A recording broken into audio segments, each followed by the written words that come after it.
ਬੋਲਹਿ ਗੁਣ ਵਿਹੂਣ। ਨਾਮ ਜਪਿਆ ਨਾ ਤੇਰਾ, ਗਿਆਨ ਧਿਆਨ ਕਿਛ ਕਰਮ ਨ ਜਾਣਾ। ਸਾਰ ਨਾ ਜਾਣਾ ਤੇਰੀ,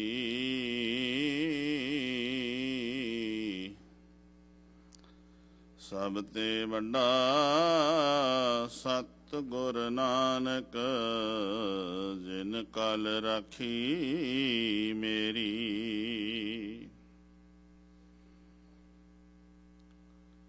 ਸਭ ਤੇ ਵੱਡਾ ਸਤਿਗੁਰ ਨਾਨਕ। ਜਿਨ ਕਲ ਰਾਖੀ ਮੇਰੀ।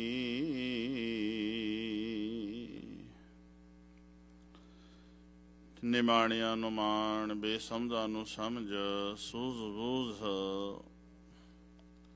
ਅੰਧਕਾਰ ਡਾਰਕਨੈਸ, ਮਨ ਦੇ ਨੇ ਹਨੇਰੇ ਨੂੰ ਦੂਰ ਕਰ। ਨਿਰੰਕਾਰ ਪਰਵਤਗਾਰ ਪਰਮੇਸ਼ਰ ਨਾਲ ਮਿਲਾਉਣ ਵਾਲੇ ਸਾਂਝ ਰਹਿਬਰ, ਮਨੁੱਖਤਾ ਦਾ ਭਲਾ ਕਰਨ ਵਾਲੇ ਸ਼ਬਦ ਦਾ ਅਵਤਾਰ ਸ਼ਬਦ ਗੁਰੂ। ਧੰਨ ਧੰਨ ਸਾਹਿਬ ਸ੍ਰੀ ਗੁਰੂ ਗ੍ਰੰਥ ਸਾਹਿਬ ਮਹਾਰਾਜ ਜੀ ਦੇ ਪਾਵਨ ਹਜ਼ੂਰੀ ਅੰਦਰ, ਜਿੱਥੇ ਅਸੀਂ ਸਰੀਰ ਕਰਕੇ ਤਨ ਕਰਕੇ ਆਏ ਹਾਂ। ਸਾਧ ਸੰਗਤ ਜੀ, ਮਨ ਦਾ ਟਿਕਾ ਬਣਾਈਏ, ਲਵਾਈਏ ਹਾਜ਼ਰੀਆਂ, ਕਰੀਏ ਰਸਨਾ ਨੂੰ ਸਫਲਾ। ਇਸ ਸਮੇਂ ਨੂੰ ਟਪਾਈਏ ਨਾ, ਇਸ ਸਮੇਂ ਨੂੰ ਸਫਲਾ ਬਣਾਈਏ। ਕਈ ਵਾਰੀ ਅਸੀਂ ਇਹ ਕਹਿ ਦਿੰਦੇ ਹਾਂ ਵੀ ਅਸੀਂ ਸਮਾਂ ਪਾਸ ਕਰ ਰਹੇ ਹਾਂ, ਸਮਾਂ ਪਾਸ ਕਰ ਆਈਏ, ਪਰ ਨਹੀਂ, ਸਮੇਂ ਨੂੰ ਅਸੀਂ ਪਾਸ ਨਹੀਂ ਕਰ ਰਹੇ, ਸਮਾਂ ਸਾਨੂੰ ਪਾਸ ਕਰੀ ਜਾ ਰਿਹਾ। ਜੋ ਅਸੀਂ 2 ਸਾਲ 4 ਸਾਲ ਪਹਿਲਾਂ ਸੀ, ਉਹ ਅੱਜ ਨਹੀਂ ਆ। ਜੋ ਅੱਜ ਹਾਂ, ਉਹ 2 ਸਾਲਾਂ ਬਾਅਦ ਨਹੀਂ ਹੋਵਾਂਗੇ। ਇੱਕ ਦਿਨ ਦੀ ਜਿਹੜੀ ਹੈ ਨਾ, ਸਾਡੀ ਆਯੂ ਘਟਦੀ ਹੈ। ਇੱਕ ਇੱਕ ਦਿਨ, ਪਲ ਪਲ ਛਿਨ ਸਾਡੇ ਸਰੀਰ ਕਰਕੇ ਅਤੇ ਉਮਰ ਕਰਕੇ ਅਸੀਂ ਲਾਸ ਹੋ ਰਿਹਾ, ਸਾਨੂੰ ਘਾਟਾ ਪੈ ਰਿਹਾ।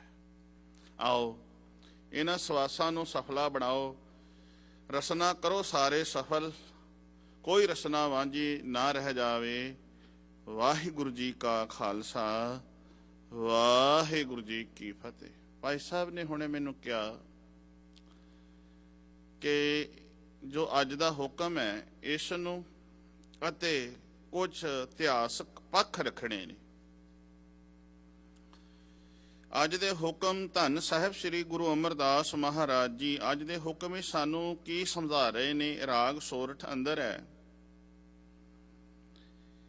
ਤੇ ਸਤਿਗੁਰੂ ਜੀ ਸਮਝਾਉਂਦੇ ਨੇ, ਭਗਤਾਂ ਦੀ ਸਦਾ ਤੂੰ ਰੱਖਦਾ ਹਰ ਜੀਓ, ਧੁਰ ਤੂੰ ਰੱਖਦਾ ਆਇਆ, ਪ੍ਰਹਿਲਾਦ ਜਨ ਤੁਧ ਰਾਖ ਲਏ ਹਰ ਜੀਓ, ਹਰਣਾਕਸ਼ ਮਾਰ ਪਚਾਇਆ। ਗੁਰਮੁਖਾਂ ਨੂੰ ਪ੍ਰਤੀਤ ਹੈ ਹਰ ਜੀਓ, ਮਨ ਮੁਖ ਭਰਮ ਭੁਲਾਇਆ। ਗੁਰਮੁਖਾਂ ਨੂੰ ਪ੍ਰਤੀਤ ਹੈ ਹਰ ਜੀਓ। ਮੈਂ ਇਹਦਾ ਆਧਾਰ ਬਣਾਉਣਾ, ਇਸ ਸ਼ਬਦ ਦਾ ਆਧਾਰ ਬਣਾ ਕੇ ਇਸ ਤੁਕ ਦਾ, ਤੇ ਆਪ ਨਾਲ ਕੁਛ ਇਤਿਹਾਸ ਦੀ ਸਾਂਝ ਪਾਉਣੀ ਚਾਹੁੰਦਾ ਵਾਂ। ਪ੍ਰਤੀਤ ਕੀ ਹੈ ਤੇ ਪ੍ਰਤੀਤ ਦਾ ਸ਼ਬਦ ਜਿਹੜਾ ਵਿਰੋਧੀ ਹੈ, ਉਹ ਵਿਪਰੀਤ, ਜਿਹਨੂੰ ਅਸੀਂ ਕਹਿੰਦੇ ਹਾਂ। ਇਹਨੂੰ ਵੇਖਣਾ ਹੈ, ਸਮਝਣਾ ਹੈ। ਤੇ ਇਸ ਗੱਲ ਨੂੰ ਪਹਿਲਾਂ ਸਮਝੀਏ ਕਿ ਸਤਿਗੁਰੂ ਜੀ ਸਾਨੂੰ ਸਮਝਾ ਰਹੇ ਨੇ, ਗੁਰਮੁਖਾਂ ਨੂੰ ਪ੍ਰਤੀਤ ਹੈ ਹਰ ਜੀਓ।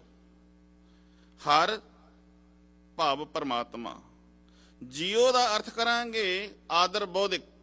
ਆਦਰ ਬੋਧਕ ਸ਼ਬਦ ਹੈ ਜੀਓ, ਤੋਂ ਭਾਵ ਹੈ ਹੇ ਪ੍ਰਭੂ, ਹੇ ਵਾਹਿਗੁਰੂ ਜੀ। ਕਈ ਵਾਰੀ ਸਾਨੂੰ ਇੰਨਾ ਨਹੀਂ ਪਤਾ ਲੱਗਦਾ ਵੀ ਜੀਓ ਦਾ ਕੀ ਹੈ। ਜੇ ਅਸੀਂ ਕਦੇ ਵੀ ਕਿਸੇ ਨੂੰ ਆਦਰ ਨਾਲ ਬੁਲਾਉਂਦੇ ਹਾਂ ਤੇ ਜੀ ਸ਼ਬਦ ਦੀ ਵਰਤੋਂ ਕਰਦੇ ਹਾਂ। ਇੱਥੇ ਰੱਬ ਵਾਸਤੇ, ਪਰਮਾਤਮਾ ਵਾਸਤੇ ਜੀ ਸ਼ਬਦ ਦੀ ਵਰਤੋਂ ਕੀਤੀ ਹੈ, ਹਰ ਜੀਓ। हे रब जी, हे परमात्मा जी, गुरमुखां नूं प्रतीत है।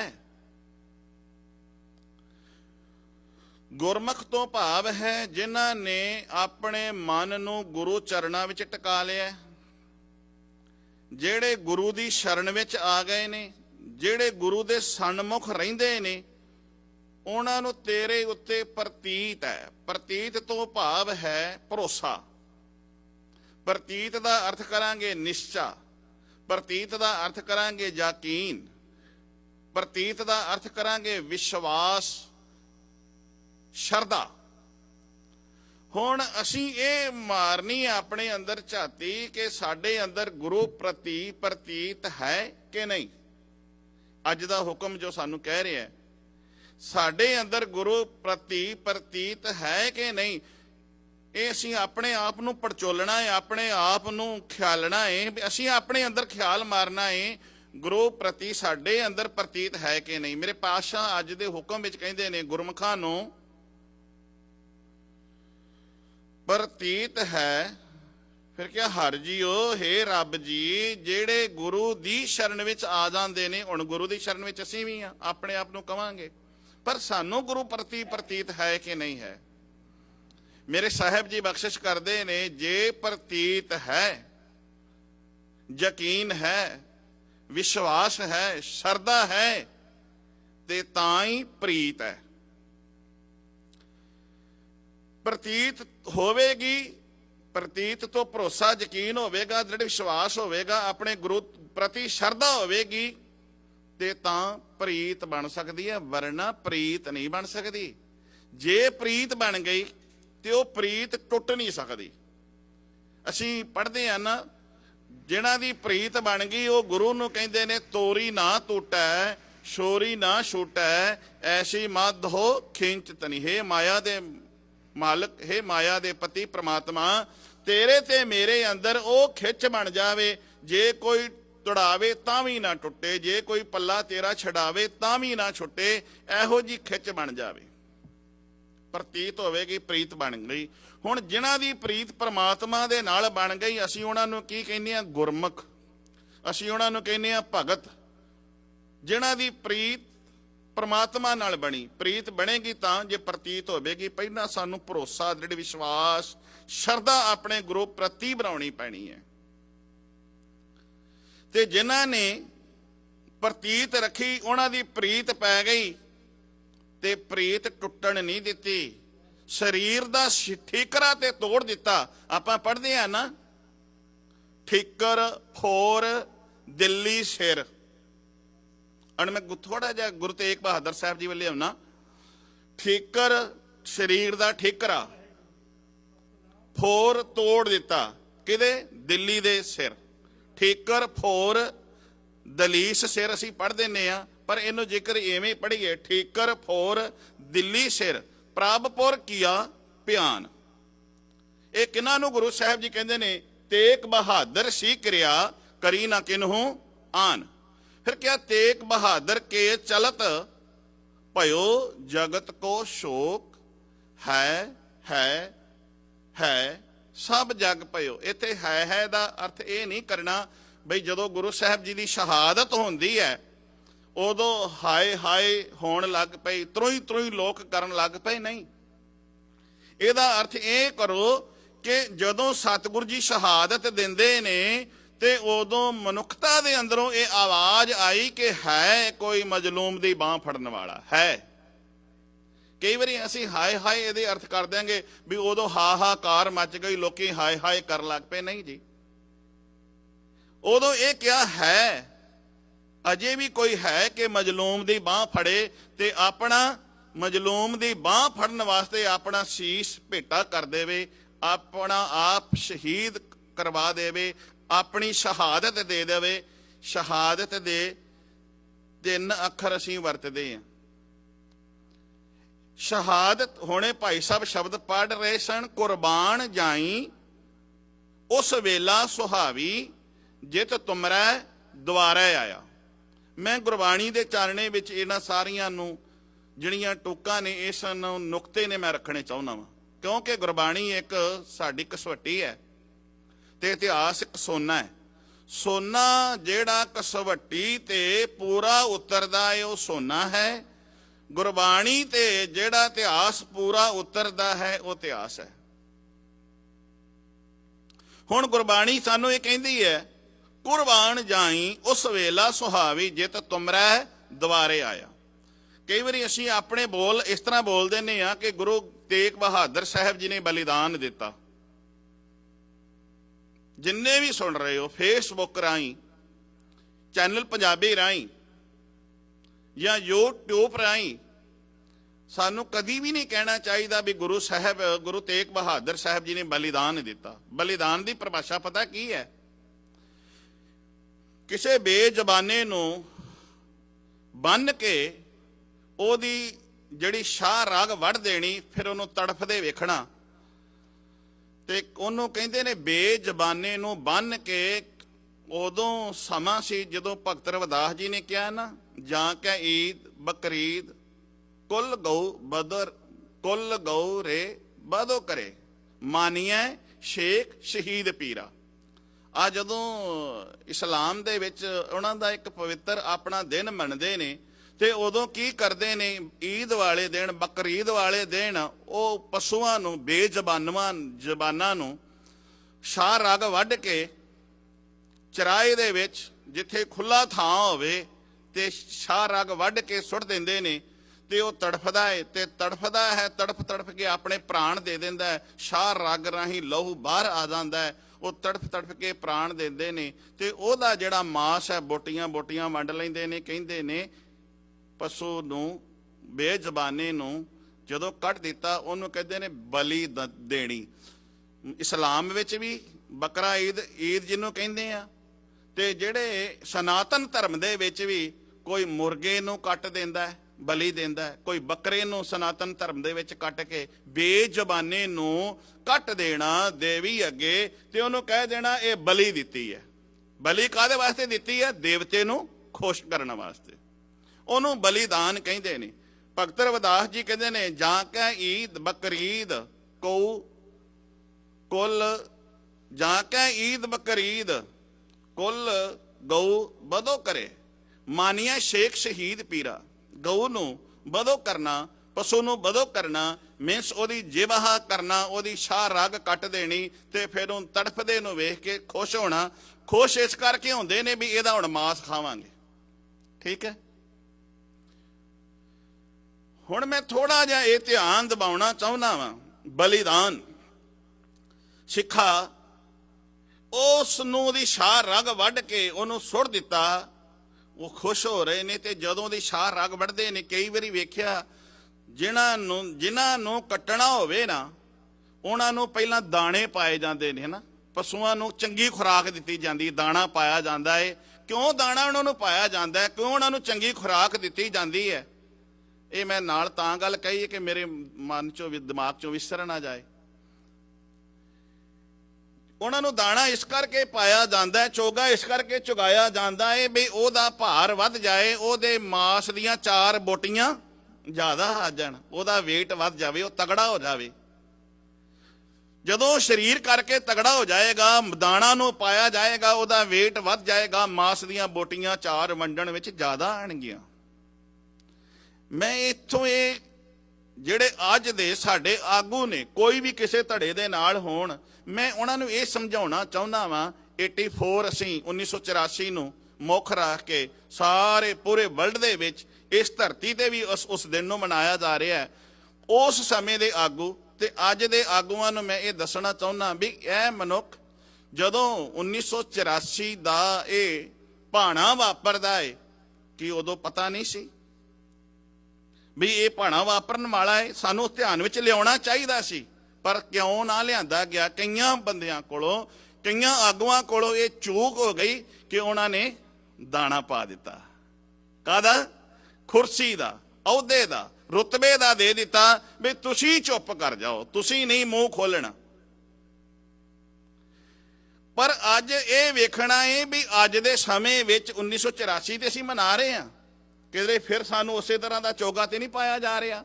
ਇਹ 4 ਭਰਾ ਵਾਂ, 4 ਅਸੀਂ ਗੁਰੂ ਕੇ ਮਨੁੱਖਤਾ ਦੇ ਅਸੀਂ ਅਗਵਾਈ ਕਰਨ ਵਾਲੇ ਹਾਂ, ਲੀਡਰਸ਼ਿਪ ਦੇ ਵਿੱਚ ਅੱਗੇ ਹਾਂ। ਜੇ ਸਾਨੂੰ ਆਪਸ ਵਿੱਚ ਤੋੜਿਆ ਜਾ ਰਿਹਾ ਹੈ, ਕਿਸੇ ਨੂੰ ਦਾਣਾ ਪਾਇਆ ਜਾ ਰਿਹਾ ਹੈ, ਤੇ ਦਾਣਾ ਪਸ਼ੂ ਨੂੰ ਉਸ ਕਰਕੇ ਪਾਇਆ ਗਿਆ ਕਿ ਉਹਦਾ ਮਾਸ ਵੱਧ ਜਾਏਗਾ, ਉਹਦੀਆਂ ਬੋਟੀਆਂ ਨੂੰ ਅਸੀਂ ਜਦੋਂ ਲੈਣਾ ਹੈ ਵੰਡਣਾ ਹੈ ਤੇ ਜ਼ਿਆਦਾ ਆਉਣਗੀਆਂ।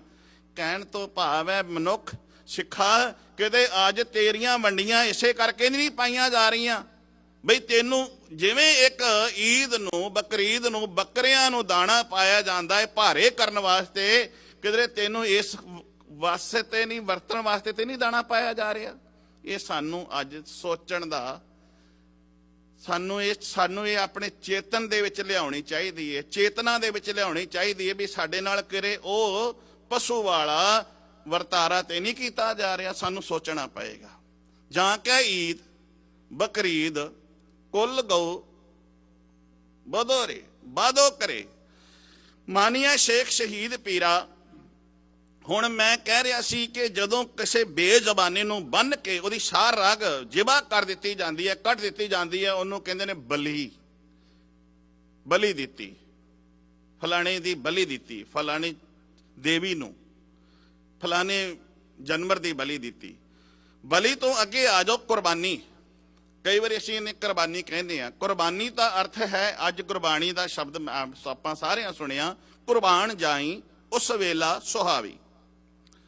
ਕੁਰਬਾਨ ਤੋਂ ਭਾਵ ਹੈ ਨਿਸ਼ਾਵਰ ਕਰ ਦੇਣਾ। ਕੁਰਬਾਨ ਤੋਂ ਭਾਵ ਹੈ ਸਦਕੇ ਜਾਣਾ। ਜਦੋਂ ਅਸੀਂ ਗੁਰੂ ਗ੍ਰੰਥ ਸਾਹਿਬ ਜੀ ਦੀਆਂ ਪ੍ਰਕਰਮਾਂ ਕਰਦੇ ਹਾਂ, ਪ੍ਰਕਰਮਾਂ ਕਰਕੇ ਅਸੀਂ ਮੱਥਾ ਟੇਕਦੇ ਹਾਂ ਨਾ, ਇਹਦਾ ਮਤਲਬ ਵੀ ਇਹ ਹੈ ਕਿ ਸਤਿਗੁਰੂ ਜੀ ਮੈਂ ਪ੍ਰਕਰਮਾਂ ਕਰਕੇ ਆਪਣਾ ਆਪ ਤੇਰੇ ਤੋਂ ਨਿਸ਼ਾਵਰ ਕਰ ਦਿੱਤਾ ਹੈ। ਤਨ ਵੀ ਮਨ ਵੀ ਧਨ ਵੀ ਸਭ ਕੁਝ ਤੇਰਾ ਹੈ। ਨਿਸ਼ਾਵਰ ਕਰ ਦੇਣਾ, ਇਹਨੂੰ ਕਹਿੰਦੇ ਨੇ ਕੁਰਬਾਨ ਹੋਣਾ। ਕੁਰਬਾਨ ਨਿਸ਼ਾਵਰ ਸਦਕੇ ਜਾਣਾ। ਜਦੋਂ ਬੱਚੇ ਦਾ ਆਨੰਦ ਕਾਰਜ ਹੁੰਦਾ ਹੈ, ਲੜਕੇ ਦਾ ਹੋਵੇ ਲੜਕੀ ਦਾ ਹੋਵੇ, ਮਾਂ ਪਿਓ ਉਦੋਂ ਉਸ ਦੇ ਉੱਤੋਂ ਵਾਰਨੇ ਕਰਦੇ ਨੇ। ਇਹ ਗੁਰਮਤਿ ਵਿੱਚ ਨਹੀਂ ਹੈਗਾ, ਮੈਂ ਸਿਰਫ ਸਮਝਾਉਣ ਦੇ ਵਾਸਤੇ ਇਸ ਨੂੰ ਸ਼ਬਦ ਨੂੰ ਵਰਤ ਰਿਹਾ। ਜਦੋਂ ਉਸ ਨੂੰ ਵਾਰਨੇ ਕਰਦੇ ਨੇ, ਉਹਦੇ ਉੱਤੋਂ ਨੋਟਾਂ ਦੇ ਵਾਰਨੇ ਕਰਦੇ ਨੇ, ਵਾਰ ਕੇ ਉਹ ਕਿਸੇ ਨੂੰ ਦੇ ਦਿੰਦੇ ਨੇ। ਉਹਦਾ ਮਤਲਬ ਕੀ ਹੁੰਦਾ ਹੈ ਵੀ ਅੱਜ ਇਹ ਜਿਹੜੀ ਮਾਇਆ ਹੈ, ਇਹ ਜਿਹੜੀ ਕਰੰਸੀ ਹੈ, ਮੈਂ ਆਪਣੇ ਪੁੱਤਰ ਦੇ ਉੱਤੋਂ ਲੁਟਾ ਦਿੱਤੀ, ਇਹ ਵੀ ਮੈਂ ਕੁਰਬਾਨ ਕਰ ਦਿੱਤੀ ਹੈ, ਨਿਸ਼ਾਵਰ ਕਰ ਦਿੱਤੀ ਹੈ। ਇਸ ਦੇ ਸਾਹਮਣੇ ਇਹਦੀ ਕੋਈ ਕੀਮਤ ਨਹੀਂ ਹੈਗੀ। ਨਿਸ਼ਾਵਰ ਕਰਨਾ। ਕੁਰਬਾਨ ਜਾਈ ਉਸ ਵੇਲਾ ਸੁਹਾਵੀ, ਜਿਤ ਤੁਮਰੈ ਦੁਆਰੇ ਆਇਆ। ਇੱਥੇ ਇਹ ਗਿਆ ਕੁਰਬਾਨ ਜਾਈ ਉਸ ਵੇਲਾ, ਉਸ ਵਕਤ ਤੋਂ ਮੈਂ ਸਦਕੇ ਜਾਵਾਂ, ਉਸ ਵਕਤ ਤੋਂ ਮੈਂ ਬਲਿਹਾਰ ਜਾਵਾਂ, ਉਸ ਘੜੀ ਤੋਂ ਮੈਂ ਸਦਕੇ ਜਾਵਾਂ, ਉਸ ਵੇਲੇ ਤੋਂ ਮੈਂ ਸਦਕੇ ਜਾਵਾਂ, ਜਿਤ ਤੁਮਰੈ ਦੁਆਰੇ ਆਇਆ। ਜਿਹੜੇ ਸਮੇਂ ਦਾਤਿਆ ਮੈਂ ਤੇਰੀ ਸ਼ਰਨ ਦੇ ਵਿੱਚ ਆਇਆ, ਉਸ ਸਮੇਂ ਤੋਂ ਮੈਂ ਸਦਕੇ ਜਾਣਾ। ਹੁਣ ਬਲੀਦਾਨ ਤੇ ਕੁਰਬਾਨ, ਕੁਰਬਾਨੀ ਜਿਹਨੂੰ ਕਹਿੰਦੇ ਆ, ਕੁਰਬਾਨ ਹੋਣਾ, ਸਦਕੇ ਜਾਣਾ। ਤੀਸਰਾ ਸ਼ਬਦ ਹੈ ਸ਼ਹਾਦਤ, ਜਿਹਨੂੰ ਅਸੀਂ ਸ਼ਹੀਦ ਕਹਿੰਦੇ ਆ। ਸ਼ਹੀਦ ਜਿਹੜਾ ਸ਼ਬਦ ਹੈ ਉਹ ਆਪਣੇ ਆਪ ਜਾ ਕੇ ਸ਼ਹਾਦਤ ਦਿੱਤੀ ਜਾਂਦੀ ਹੈ, ਉਹਨੂੰ ਬੰਨ ਕੇ ਨਹੀਂ, ਉਹਨੂੰ ਚੱਲ ਕੇ ਆਪ ਜਾ ਕੇ ਉਹ ਸ਼ਹਾਦਤ ਦਿੰਦਾ ਹੈ। ਉਹਦੀ ਮਰਜ਼ੀ ਹੁੰਦੀ ਹੈ। ਜਿਹੜਾ ਬਲੀਦਾਨ ਦਿੱਤਾ ਜਾਂਦਾ ਹੈ ਨਾ, ਬਲੀ ਦੇਣ ਵਾਲੇ ਜਾਨਵਰ ਦੀ ਆਪਣੀ ਮਰਜ਼ੀ ਨਹੀਂ ਹੁੰਦੀ ਵੀ ਮੈਂ ਬਲੀ ਦੇ ਰਿਹਾ। ਉਹਨੂੰ ਬੇਜ਼ਬਾਨੀ ਨੂੰ ਬੰਨ ਕੇ ਬਲੀ ਦਿੱਤੀ ਜਾਂਦੀ ਹੈ, ਉਹਦੀ ਮਰਜ਼ੀ ਨਾਲ ਨਹੀਂ। ਪਰ ਸ਼ਹੀਦ ਉਹਨੂੰ ਕਿਹਾ ਜਾਂਦਾ ਹੈ, ਸ਼ਹਾਦਤ ਉਹਨੂੰ ਕਹਿੰਦੇ ਨੇ ਜਿਹੜਾ ਆਪਣੀ ਮਰਜ਼ੀ ਨਾਲ, ਆਪਣੇ ਮਨ ਕਰਕੇ ਜਾ ਕੇ ਸਿਰ ਰੱਖ ਦੇਵੇ, ਕਹੇ ਮੇਰਾ ਸਿਰ ਆ ਲੈ ਲਓ। ਜਿਹੜਾ ਆਪਣੇ ਸੀਨੇ ਦੇ ਵਿੱਚ ਸਿੱਧਾ ਖੰਜਰ ਖਾ ਲਵੇ, ਉਹਨੂੰ ਕਹਿੰਦੇ ਨੇ ਸ਼ਹਾਦਤ। ਸ਼ਹੀਦ ਹੋਣਾ, ਆਪਣੀ ਮਰਜ਼ੀ ਨਾਲ ਚੱਲ ਕੇ ਜਾਣਾ। ਕਤਲ, ਕਾਤਲ, ਮਖਤਲ, ਮਖਤੂਲ। ਕਤਲ ਕਰਨ ਦੀ ਕਿਰਿਆ। ਕਾਤਿਲ ਜਿਹੜਾ ਕਤਲ ਕਰਨ ਵਾਲਾ ਹੈ, ਕਤਲ ਕਰਨ ਦੀ ਕਿਰਿਆ ਨੂੰ ਕਰਦਾ ਹੈ। ਕਤਲ, ਕਾਤਲ, ਮਖਤਲ, ਮਖਤੂਲ। ਮਖਤਲ ਤੋਂ ਭਾਵ ਹੈ ਉਹ ਥਾਂ ਜਿਸ ਨੂੰ ਅਸੀਂ ਕਹਿੰਦੇ ਹਾਂ ਕਤਲਗਾਹ। ਜਦੋਂ ਸਿੱਖਾਂ ਦੇ ਸਿਰ ਲਾਏ ਜਾਂਦੇ ਸਨ ਨਾ, ਉਹਨਾਂ ਨੂੰ ਕਤਲਗਾਹ ਦੇ ਵਿੱਚ ਲਿਜਾਇਆ ਜਾਂਦਾ ਸੀ ਤੇ ਇੱਕ ਇੱਕ ਨੂੰ ਪੁੱਛਿਆ ਜਾਂਦਾ ਸੀ, ਈਨ ਕਬੂਲ ਕਰਦਾ ਹੈ ਕਿ ਨਹੀਂ। ਜੇ ਈਨ ਕਬੂਲ ਕਰਦਾ ਹੈ, ਆਪਣੇ ਗੁਰੂ ਤੋਂ ਬੇਮੁਖ ਹੋਣਾ ਹੈ, ਤੀਜਾ ਤੇਰੀ ਜਾਨ ਬਖਸ਼ੀ। ਪਰ ਜੇ ਆਪਣੇ ਗੁਰੂ ਤੋਂ ਕੁਰਬਾਨ ਜਾਣਾ ਚਾਹੁੰਦਾ ਹੈ, ਸਦਕੇ ਜਾਣਾ ਚਾਹੁੰਦਾ ਹੈ, ਨਿਸ਼ਾਵਰ ਕਰਨਾ ਆਪਣਾ ਆਪ ਚਾਹੁੰਦਾ ਹੈ, ਤੇ ਫਿਰ ਸ਼ਹੀਦ ਹੋਣ ਵੱਲੇ ਆ ਜਾ। ਜੇ ਤੂੰ ਆਪਣੇ ਗੁਰੂ ਤੋਂ ਕੁਰਬਾਨ ਹੋਣਾ ਹੈ, ਸਦਕੇ ਜਾਣਾ ਹੈ, ਪਰਿਕਰਮਾ ਕਰਕੇ ਮੱਥਾ ਟੇਕਣਾ ਹੈ, ਸ਼ਹਾਦਤ ਦੇਣ ਵਾਸਤੇ ਤਿਆਰ ਹੋ ਜਾ। ਤੇ ਉਹ ਸਿਰ ਜਾ ਕੇ ਰੱਖ ਦਿੰਦੇ ਸੀ, ਉਹ ਸਿਰ ਜਾ ਕੇ ਆਪਣਾ ਰੱਖ ਦਿੰਦੇ ਸੀ। ਤਲਵਾਰ ਚਲਦੀ ਸੀ, ਧੜ ਵੱਖਰਾ ਹੋ ਜਾਂਦਾ ਸੀ। ਹੁਣ ਕੀ ਕਤਲ, ਕਾਤਲ, ਮਕਤਲ, ਮਖਤੂਲ। ਕਤਲ ਕਰਨ ਵਾਲਾ, ਕਿਰਿਆ ਕਰਨ ਵਾਲਾ, ਕਾਤਲ ਜਿਹੜਾ ਕਤਲ ਕਰਦਾ ਹੈ, ਥਾਂ ਮਕਤਲ ਤੇ ਮਖਤੂਲ ਜਿਹੜਾ ਉਸ ਥਾਂ ਤੇ ਚੱਲ ਕੇ ਆਪ ਆਉਂਦਾ ਹੈ ਕਿ ਮੈਂ, ਜਿਹਨੂੰ ਅੱਜ ਅਸੀਂ ਕਹਿ ਰਹੇ ਹਾਂ ਨਾ ਮਾਨਵ ਅਧਿਕਾਰ, ਹਿਊਮਨ ਰਾਈਟਸ ਜਿਹਨੂੰ ਕਹਿੰਦੇ ਆ ਇੰਗਲਿਸ਼ ਵਿੱਚ, ਹਿਊਮਨ ਰਾਈਟਸ, ਮਾਨਵ ਅਧਿਕਾਰ ਦੀ ਗੱਲ ਕਰਦੇ ਆ। ਤੇ ਮਾਨਵ ਅਧਿਕਾਰ ਦੇ ਲਈ ਧੰਨ ਗੁਰੂ ਤੇਗ ਬਹਾਦਰ ਸਾਹਿਬ ਮਹਾਰਾਜ ਆਪ ਸ਼ਹਾਦਤ ਦੇਣ ਲਈ ਜਾਂਦੇ ਨੇ। ਜੇ ਅੱਜ ਮਾਨਵ ਅਧਿਕਾਰ ਦੀ ਗੱਲ ਕਰੀਏ ਤੇ ਧੰਨ ਗੁਰੂ ਤੇਗ ਬਹਾਦਰ ਸਾਹਿਬ ਜੀ ਨੂੰ ਯਾਦ ਕਰੀਏ। ਜੇ ਮਾਨਵ ਅਧਿਕਾਰ ਦੀ ਗੱਲ ਕਰਨੇ ਆ ਤੇ ਧੰਨ ਗੁਰੂ ਨਾਨਕ ਸਾਹਿਬ ਮਹਾਰਾਜ ਨੇ ਵੀ ਮਾਨਵ ਅਧਿਕਾਰ ਦਾ ਜਿਹੜੀ ਨੀਂਹ ਤੇ ਗੁਰੂ ਨਾਨਕ ਸਾਹਿਬ ਜੀ ਨੇ ਰੱਖ ਦਿੱਤੀ ਸੀ। ਕਦੋਂ ਜੀ? ਜਦੋਂ ਬਾਬਰ ਨੂੰ ਜਾਬਰ ਕਹਿੰਦੇ ਨੇ, ਸੁਤੰਤਰਤਾ ਦੀ ਨੀਂਹ ਉਦੋਂ ਹੀ ਰੱਖ ਦਿੱਤੀ ਸੀ। ਬਾਬਰ ਤੂੰ ਜਾਬਰ ਹੈ। ਤੇ ਜਦੋਂ ਗੁਰੂ ਸਾਹਿਬ ਜੀ ਬਾਬਰ ਨੂੰ ਜਾਬਰ ਕਹਿੰਦੇ ਨੇ ਤੇ ਬਾਬਰ ਜਿਹੜਾ ਹੈ ਉਹ ਵੀ ਗੁਰੂ ਕੀ ਸਿੱਖੀ ਦਾ ਵੈਰੀ ਬਣ ਗਿਆ। ਤੇ ਜੇ ਕਰੇ ਸਤਿਗੁਰੂ ਜੀ ਪ੍ਰੋਤ ਹਰਦਿਆਲ ਨੂੰ ਕਹਿੰਦੇ ਨੇ, ਦਇਆ ਕਪਾਹ ਸੰਤੋਖ ਸੂਤ ਜਤ ਗੰਢੀ ਸਤ ਵਟ, ਇਹ ਜਨੇਊ ਜੀ ਕਾ ਹਈ ਤਾਂ ਪਾਂਡੇ ਘੱਤ। ਤੇ ਇਹ ਵੀ ਜਿਹੜਾ ਫਿਰ ਗੁਰੂ ਕਾ ਵੈਰੀ ਬਣ ਗਿਆ, ਗੁਰੂ ਕੀ ਸਿੱਖੀ ਦਾ, ਕਿਉਂਕਿ ਸੱਚ ਸੁਣਨਾ ਕੋਈ ਚਾਹੁੰਦਾ ਨਹੀਂ ਹੈ। ਜੇ ਗੁਰੂ ਸਾਹਿਬ ਜੀ ਸਾਨੂੰ ਇਹ ਕਹਿ ਦਿੰਦੇ ਨੇ, ਲੋਗਨ ਰਾਮ ਖਿਲੌਣਾ ਜਾਨਾ, ਰੱਬ ਨੂੰ ਤੇ ਲੋਕਾਂ ਨੇ ਅਣਜਾਣ ਤੇ ਬੇਸਮਝ ਜਾਣ ਲਿਆ। ਮਾਥੇ ਤਿਲਕ ਹੱਥ ਮਾਲਾ ਬਾਣਾ, ਮੇਰੇ ਪਾਤਸ਼ਾਹ ਕਹਿੰਦੇ ਨੇ ਮੱਥੇ ਤੇ ਤਿਲਕ ਲਾਈ ਫਿਰਦਾ, ਹੱਥ ਵਿੱਚ ਮਾਲਾ ਫੜੀ ਫਿਰਦਾ ਏ। ਮਾਥੇ ਤਿਲਕ ਹੱਥ ਮਾਲਾ ਬਾਣਾ, ਬਣਾਵਟ ਜਿਹੜੀ ਹੈ ਤੂੰ ਬੜੀ ਧਾਰਮਿਕ ਬਣਾਈ ਹੋਈ ਹੈ, ਪਰ ਅੰਦਰ ਖੋਖਲਾ, ਅੰਦਰ ਕੁਝ ਨਹੀਂ ਹੈ। ਜੇ ਕਿਸੇ ਨੂੰ ਅੱਜ ਇਹ ਗੱਲ ਕਹਿ ਦਈਏ ਤੇ ਉਹਨੂੰ ਬਰਦਾਸ਼ਤ ਨਹੀਂ ਹੈ, ਸੱਚ ਗੱਲ ਬਰਦਾਸ਼ਤ ਕਿਸੇ ਨੂੰ ਨਹੀਂ ਹੈ। ਮਾਥੇ ਤਿਲਕ ਹੱਥ ਮਾਲਾ ਬਾਣਾ, ਕਿਆ ਲੋਗਨ ਰਾਮ ਖਿਲੌਣਾ ਜਾਣਾ। ਲੋਕਾਂ ਨੇ ਰੱਬ ਨੂੰ ਵੀ ਖਿਲੌਣਾ ਸਮਝ ਲਿਆ, ਮੀਨਸ ਅਣਜਾਣ ਬੇਸਮਝ ਸਮਝ ਲਿਆ। ਹੁਣ ਇਹ ਜਿਹੜੀ ਗੱਲ ਹੈ ਸੱਚ ਦਾ, ਜਿਹੜੀ ਇਹ ਜਿਹੜਾ ਪੈਗਾਮ ਹੈ ਸੱਚ ਦਾ ਸੁਨੇਹਾ, ਕਿਸੇ ਨੂੰ ਸੱਚ ਜਿਹੜਾ ਹੈ ਉਹ ਕੌੜਾ ਲੱਗਦਾ ਏ। ਵੇਖੋ ਕੌੜਾ ਜਿਹੜਾ ਹੈ ਉਹ ਮਿੱਠਾ ਲੱਗਦਾ ਹੈ। ਜੇ ਅੱਜ ਅੰਮ੍ਰਿਤ ਦੀ ਗੱਲ ਕਰੀਏ, ਅੰਮ੍ਰਿਤ ਛਕ ਲੋ ਤੇ ਕੌੜਾ ਜ਼ਹਿਰ ਲੱਗਦਾ ਹੈ। ਮਨੁੱਖ ਭੱਜ ਭੱਜ ਕੇ ਪਰਾਂ ਨੂੰ ਜਾਂਦੇ ਨੇ, ਪਰ ਜੇ ਕੌੜਾ ਨਸ਼ਾ ਹੋਵੇ ਤੇ ਆਪਣੇ ਆਪ ਹੀ ਤੁਰੇ ਆਉਂਦੇ ਨੇ। ਵੀ ਉੱਥੇ ਬੁਲਾਉਣ ਦੀ ਲੋੜ ਨਹੀਂ ਪੈਂਦੀ, ਜਿੱਥੇ ਦੌਰ ਚੱਲਦਾ ਹੋਵੇ ਨਸ਼ੇ ਦਾ, ਉੱਥੇ ਆਪਣੇ ਆਪ ਹੀ ਆ ਜਾਂਦੇ ਨੇ, ਬੁਲਾਉਣ ਦੀ ਲੋੜ ਹੀ ਨਹੀਂ ਪੈਂਦੀ। ਕਾਰਨ ਕੀ ਹੈ?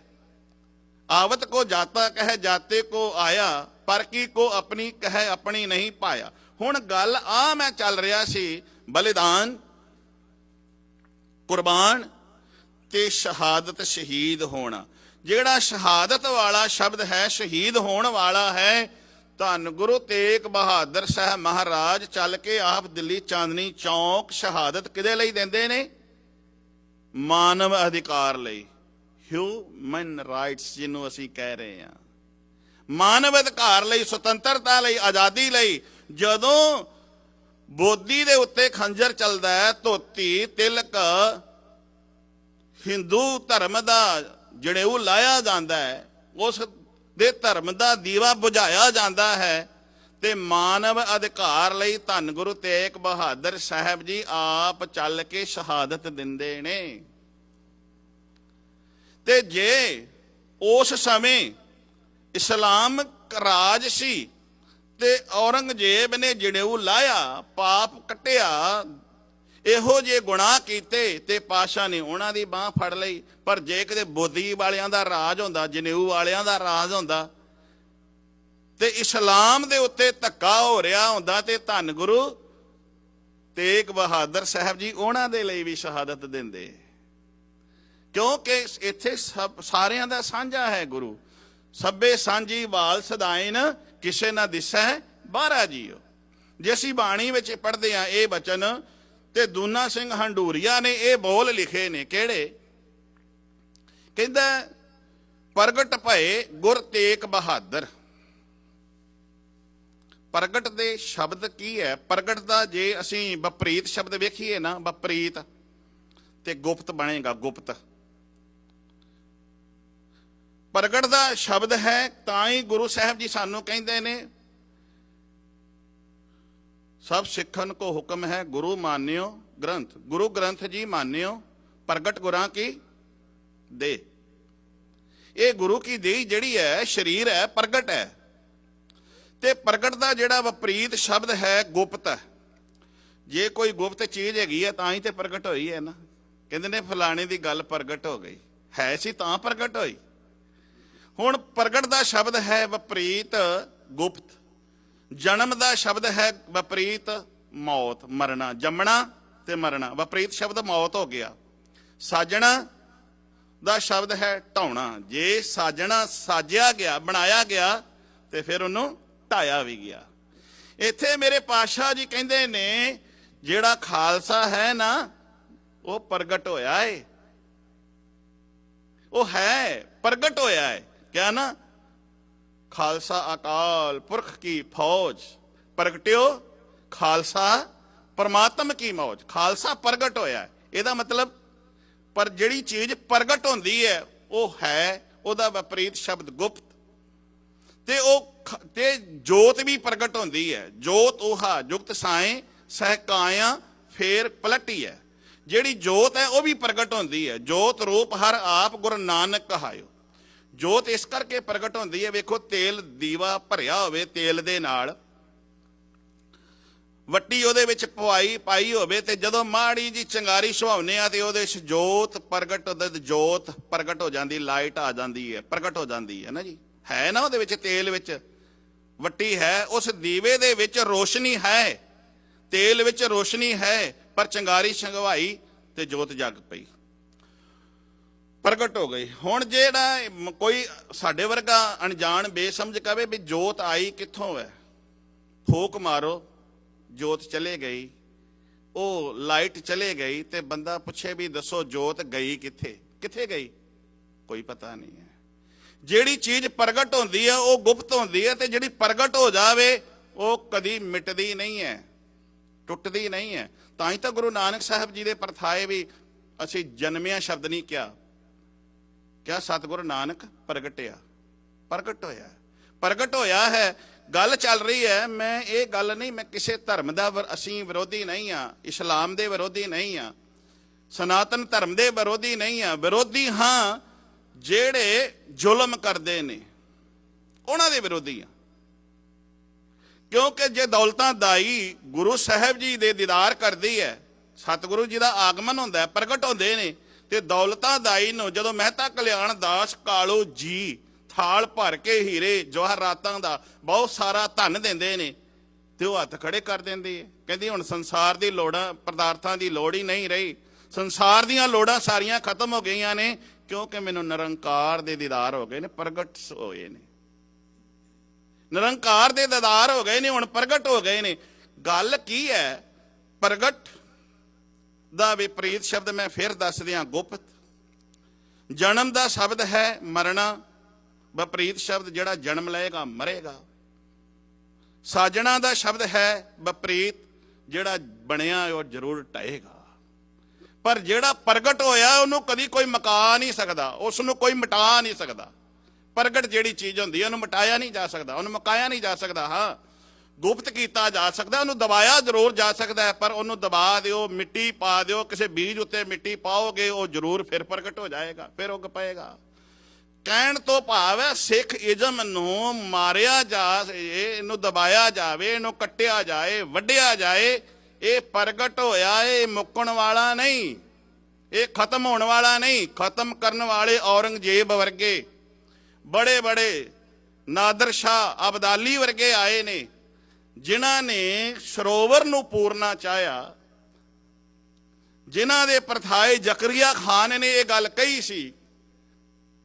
ਜਦੋਂ ਨਾਦਰ ਸ਼ਾਹ ਅਬਦਾਲੀ ਹਿੰਦੁਸਤਾਨ ਨੂੰ ਲੁੱਟ ਕੇ ਜਾਂਦਾ ਹੈ ਤੇ ਕਹਿੰਦਾ ਆ ਜਿਨ੍ਹਾਂ ਦੇ ਮੂੰਹ ਦੇ ਉੱਤੇ ਬੜੇ ਬੜੇ ਲੰਮੇ ਕੇਸ ਨੇ, ਆਪਾਂ ਕੇਸ ਕਹਿੰਦੇ ਉਹਨੇ ਵਾਲ ਕਹੇ ਹੋਣੇ ਨੇ, ਜਾਂ ਹੋਰ ਕੋਈ ਸ਼ਬਦ ਵਰਤਿਆ ਹੋਵੇ, ਤੇ ਜਿਨ੍ਹਾਂ ਦੇ ਸਿਰਾਂ ਦੇ ਉੱਤੇ ਲੰਮੇ ਲੰਮੇ ਇਹ ਕੇਸ ਨੇ, ਇਹ ਕੌਣ ਨੇ? ਕਿਹਾ ਇਹ ਸਿੱਖ ਹੁੰਦੇ ਨੇ। ਕਹਿੰਦਾ ਇਹਨਾਂ ਦੇ ਵਿੱਚੋਂ ਮੈਨੂੰ ਇਹ ਝਲਕ ਪੈਂਦੀ ਹੈ ਕਿ ਇਹ ਕਿਸੇ ਦਿਨ ਬਾਦਸ਼ਾਹ ਬਣਨਗੇ। ਕਿਉਂ? ਕਾਰਨ ਕੀ ਹੈ? ਉਹਨੇ ਕਿਹਾ ਕਾਰਨ ਇਹ ਹੈ, ਮੁਰਸ਼ਦ ਇਨਕਾ ਬਲੀ भयो ਹੈ। ਇਹਨਾਂ ਦਾ ਜਿਹੜਾ ਮੁਰਸ਼ਦ ਹੈ ਨਾ, ਇਹਨਾਂ ਦਾ ਗੁਰੂ ਹੈ ਨਾ, ਬੜਾ ਵੱਡਾ ਬਲੀ ਹੈ। ਆਬੇ ਇਨਕੋ ਆਬੇ ਹਯਾਤ ਦਿਓ ਹੈ। ਇਹਨਾਂ ਨੂੰ ਉਸ ਨੇ ਇੱਕ ਇਹੋ ਜਿਹਾ ਆਬੇ ਹਯਾਤ, ਇਹੋ ਜਿਹਾ ਸੋਮਾ ਦੇ ਦਿੱਤਾ ਹੈ। ਜਦੋਂ ਇਹ ਫੱਟੜ ਹੁੰਦੇ ਨੇ ਤੇ ਉਹਦੇ ਵਿੱਚ ਨਹਾਉਂਦੇ ਨੇ, ਜਿਹਨੂੰ ਅਸੀਂ ਇਸ਼ਨਾਨ ਕਹਿੰਦੇ ਆ। ਜਦੋਂ ਫੱਟੜ ਹੋ ਜਾਣ ਤੇ ਜਿਸੋਂ ਉਸ ਵਿੱਚ ਜਾ ਕੇ ਟੁੱਬੀ ਮਾਰਦੇ ਨੇ, ਸਰੀਰ ਕਰਕੇ ਨਰੋਏ ਹੋ ਜਾਂਦੇ ਨੇ। ਤੇ ਜਿਹੜਾ ਇੱਕ ਸੋਮਾ ਖੰਡੇ ਦੀ ਪੌਲ ਬਣਾ ਕੇ ਇਹਨਾਂ ਦੇ ਅੰਦਰ ਪਾ ਦਿੱਤੀ ਹੈ, ਇਹ ਤਨ ਕਰਕੇ ਜਦੋਂ ਫੱਟੜ ਹੋ ਜਾਂਦੇ ਤੇ ਨਰੋਗ ਹੋ ਜਾਂਦੇ ਨੇ, ਤੇ ਮਨ ਕਰਕੇ ਸਦਾ ਹੀ ਨਰੋਗ ਰਹਿੰਦੇ ਨੇ। ਮਨ ਕਰਕੇ ਕਦੀ ਗਿਰਦੇ ਹੀ ਨਹੀਂ, ਮਨ ਕਰਕੇ ਕਦੀ ਕਮਜ਼ੋਰ ਪੈਂਦੇ ਹੀ ਨਹੀਂ, ਕਿਉਂਕਿ ਇਹਨਾਂ ਦੇ ਅੰਦਰ ਗੁਰੂ ਨੇ ਅੰਮ੍ਰਿਤ ਪਾ ਦਿੱਤਾ ਹੈ। ਅੰਮ੍ਰਿਤ ਦੀ ਵਰਖਾ ਹੋਈ ਹੈ, ਇਹਨਾਂ ਨੂੰ ਅੰਮ੍ਰਿਤ ਦਾ ਪਿਆਲਾ ਪਿਆਇਆ ਹੈ। ਇਹ ਅਮਰ ਹੋ ਗਏ ਨੇ, ਇਹ ਹੁਣ ਮਰਨ ਵਾਲੇ ਨਹੀਂ ਹੈ। ਜਿਹੜੇ ਮਰਦੇ ਨਹੀਂ ਹਨ, ਜਿਹੜੇ ਮਰੇ ਨਹੀਂ ਅੱਜ ਤੱਕ, ਅਸੀਂ ਰੋਜ਼ ਹੀ ਉਹਨਾਂ ਨੂੰ ਯਾਦ ਕਰਦੇ ਹਾਂ। ਅੱਜ ਉਹਨਾਂ ਸ਼ਹੀਦਾਂ ਦੀ ਯਾਦ ਵਿੱਚ ਹੀ ਸਾਰੇ ਦਾ ਸਾਰਾ ਸਿਲਸਿਲਾ ਚੱਲ ਰਿਹਾ ਹੈ। ਮੈਂ ਸਾਧ ਸੰਗਤ ਇਹ ਗੱਲ ਇੱਥੋਂ ਆਰੰਭ ਕੀਤੀ ਸੀ, ਬਲੀਦਾਨ ਬਲੀ ਬੰਨ ਕੇ ਜਿਸ ਨੂੰ ਦਿੱਤੀ ਜਾਂਦੀ ਹੈ ਬੇਜ਼ਬਾਨੀ ਨੂੰ, ਉਹਨੂੰ ਬਲੀ ਕਹਿੰਦੇ ਨੇ ਵੀ ਇਹਦੀ ਬਲੀ ਦੇਤੀ। ਲੋਕੀ ਸਨਾਤਨ ਧਰਮ ਵਿੱਚ ਦੇਵੀ ਨੂੰ ਵੀ ਬਲੀਆਂ ਦਿੰਦੇ ਨੇ। ਈਦ ਬਕਰੀਦ, ਈਦ ਵਾਲੇ ਦਿਨ ਜਾਨਵਰਾਂ ਨੂੰ ਇਸਲਾਮ ਵਿੱਚ ਵੀ ਕੱਟਿਆ ਜਾਂਦਾ, ਉਹ ਵੀ ਬਲੀ ਦਿੱਤੀ ਜਾਂਦੀ ਹੈ। ਬੜੇ ਖੁਸ਼ ਹੁੰਦੇ ਨੇ। ਮੇਰੇ ਸਾਹਿਬ ਜੀ ਸਾਨੂੰ ਇਹ ਸਮਝਾਉਣਾ ਚਾਹੁੰਦੇ ਨੇ, ਇਹ ਬਲੀਦਾਨ ਅਸੀਂ ਕਈ ਵਾਰੀ ਗੁਰੂ ਤੇਗ ਬਹਾਦਰ ਸਾਹਿਬ ਜੀ ਨੂੰ ਵੀ ਕਹਿੰਦੇ ਆ, ਹਿੰਦੂ ਧਰਮ ਦੇ ਲਈ ਬਲੀਦਾਨ ਦਿੱਤਾ। ਨਹੀਂ ਜੀ, ਕੁਰਬਾਨੀ ਦਿੱਤੀ ਨਹੀਂ ਜੀ। ਬਾਦਸ਼ਾਹ ਕਹਿੰਦੇ ਨੇ ਕੁਰਬਾਨ ਜਾਈ ਉਸ ਵੇਲਾ ਸੁਹਾਵੀ, ਜਿਤ ਤੁਮਰੈ ਦੁਆਰੇ ਆਇਆ। ਕੁਰਬਾਨ ਤੋਂ ਭਾਵ ਹੈ ਸਦਕੇ ਜਾਣਾ, ਆਪਣਾ ਆਪ ਨਿਸ਼ਾਵਰ ਕਰਨਾ, ਸਦਕੇ ਜਾਣਾ। ਪਰ ਸ਼ਹੀਦ ਉਹਨੂੰ ਕਹਿੰਦੇ ਨੇ ਕਤਲ ਕਾਤਲ ਮਖਤਲ ਮਖਤੂਲ, ਜਿਹੜਾ ਕਤਲ ਦੀ ਕਿਰਿਆ ਕਰਨ ਵਾਲਾ, ਕਾਤਿਲ ਹੋਵੇ, ਥਾਂ ਹੋਵੇ, ਤੇ ਜਿਹੜਾ ਚੱਲ ਕੇ ਕਤਲ ਹੋਣ ਵਾਲਾ ਆਪ ਉਸ ਕਤਲਗਾਹ ਦੇ ਵਿੱਚ ਪਹੁੰਚੇ ਤੇ ਕਿਸੇ ਮਜਲੂਮ ਦੀ ਰੱਖਿਆ ਦੇ ਲਈ ਆਪਣਾ ਸਿਰ ਭੇਟਾ ਕਰ ਦੇਵੇ, ਉਹਨੂੰ ਕਹਿੰਦੇ ਨੇ ਸ਼ਹੀਦ। ਉਹ ਹੈ ਸ਼ਹਾਦਤ, ਉਹਨੂੰ ਸ਼ਹੀਦ ਸ਼ਬਦ ਕਹਿੰਦੇ ਨੇ। ਇਸੇ ਹੀ ਪ੍ਰਕਰਨ ਨੂੰ ਮੈਂ ਅੱਗੇ ਲੈ ਕੇ ਤੁਰਾਂਗਾ। ਹੁਣ ਮੇਰਾ ਸਮਾਂ ਨਹੀਂ ਇਜਾਜ਼ਤ ਦੇ ਰਿਹਾ। ਮੈਂ ਤੁਕ ਆ ਲਈ ਸੀ, ਗੁਰਮੁਖਾਂ ਨੂੰ ਪ੍ਰਤੀਤ ਹੈ ਹਰ ਜੀਓ, ਮਨਮੁਖ ਭਰਮ ਭੁਲਾਇਆ। ਭਾਈ ਪ੍ਰਤੀਤ ਹੋਵੇਗੀ ਗੁਰੂ ਪ੍ਰਤੀ ਤਾਂ ਹੀ ਪ੍ਰੀਤ ਪੈ ਸਕਦੀ ਹੈ, ਤੇ ਜਿਨ੍ਹਾਂ ਦੀ ਪ੍ਰੀਤ ਪੈ ਗਈ ਉਹਨਾਂ ਦੀ ਕਦੀ ਪ੍ਰੀਤ ਟੁੱਟਦੀ ਨਹੀਂ ਹੈ। ਉਹ ਬੰਦ ਵੀ ਕਟਾ ਲੈਂਦੇ ਨੇ, ਉਹ ਖੋਪੜੀ ਵੀ ਲਵਾ ਲੈਂਦੇ ਨੇ। ਤੇ ਆਓ ਕਿਧਰੇ ਗੁਰੂ ਅੱਗੇ ਅਰਦਾਸ ਕਰੀਏ, ਸਤਿਗੁਰੂ ਜੀ ਸਾਡੀ ਵੀ ਗੁਰੂ ਚਰਨਾਂ ਨਾਲ ਪ੍ਰਤੀਤ ਬਣ ਜਾਵੇ। ਪਹਿਲਾਂ ਪ੍ਰਤੀਤ ਮੰਗੀਏ, ਫਿਰ ਪ੍ਰੀਤ ਆਪਣੇ ਆਪ ਪੈ ਜਾਏਗੀ। ਵਾਹਿਗੁਰੂ ਜੀ ਕਾ ਖਾਲਸਾ, ਵਾਹਿਗੁਰੂ ਜੀ ਕੀ ਫਤਿਹ।